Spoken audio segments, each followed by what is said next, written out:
Hello everyone. हमें किसी न किसी प्रॉब्लम की वजह से रेंट के मकान में रहना पड़ता है, जॉब की वजह से या किसी और वजह से। तो हमें सबसे पहले है ना वहाँ का एनवायरनमेंट देखना चाहिए। उसके बाद मकान मालिक का व्यवहार देखना चाहिए, भैया वो कैसा है। आसपास के लोगों से पूछ लो कि वो ठीक से व्यवहार करता है या नहीं, पहले कितने किराएदार आए, कितने अच्छे से रहे नहीं रहे, पानी की व्यवस्था फुल है या नहीं। सबसे मेन बात तो वहाँ जान जाते ही सबसे पहले नेटवर्क चेक करना चाहिए, क्योंकि फ़ोन की हमें सबसे ज़्यादा ज़रूरत पड़ती है। फ़ोन में नेटवर्क नहीं होगा तो हमारा काम कैसे चलेगा।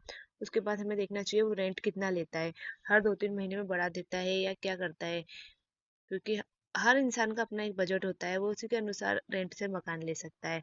दूसरी बात तो आती है कि वहाँ पे धूप की पूरी व्यवस्था है कि नहीं है। पहला मोबाइल हो गया, और उसके बाद होती धूप की व्यवस्था, किराया हो गया, और फिर उसके बाद देखो किचन में। किचन मेन होता है क्योंकि लेडीज का पूरा टाइम वहीं पे जाता है। वो तो किचन में पूरे प्रॉपर शेल्फ है कि नहीं है, नल है कि नहीं है, पानी की पूरी व्यवस्था है कि नहीं है, पानी कितने टाइम आता है, कितने टाइम नहीं देते हैं वो, लाइट का बिल अपन को खुद को देना होगा या फिर वो मकान मालिक किराए से ही निकाल लेगा, किराने की दुकान पास में है या नहीं है, कि अपन को बार बार इधर उधर दूर भटकना पड़ेगा। उसके बाद आता है प्रॉपर धूप आ रही है कि नहीं आ रही है, कि धूप के लिए भी अलग से कुछ व्यवस्था है या नहीं है, ऊपर छत पे जाने देंगे या नहीं जाने देंगे। और क्योंकि बिना धूप के तो घर में सीम सी आ जाती है, अजीब सी स्मेल आती है। और हवा के लिए खिड़कियां वगैरह है कि नहीं है, ये भी देखें थोड़ी, क्योंकि थोड़ी बहुत तो हवा चाहिए, बाई चांस लाइट चल जाए तो फिर क्या करेंगे हम।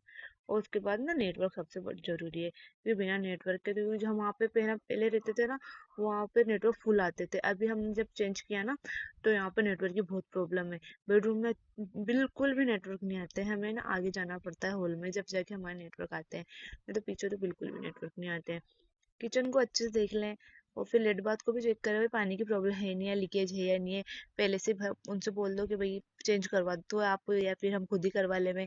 और फिर अगर हम करवाते हैं तो हम रेंट से हमारा हमारा जो रेंट है उसमें से पैसे कटवा देंगे।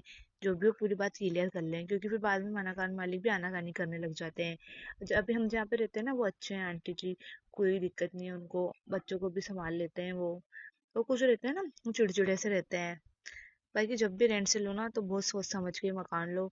अपने मकान की तो बात ही अलग होती है और रेंट वाले की अलग ही होती है, हाँ टेंशन रहती है, पर अपने मकान जब बन जाए तो कोई टेंशन ही नहीं है। इसलिए जब भी रेंट से मकान लो ना, पूरी अच्छी तरीके से देख लो कि क्या है व्यवहार, कैसा है क्या नहीं है, उसके बाद ही मकान लो। क्योंकि रेंट के मकान में बहुत टेंशन रहती है, और खुद के मकान की बात ही अलग रहती है। इसलिए जब भी रेंट से मकान लो सारी चीज़ों को ध्यान रखो। Okay bye.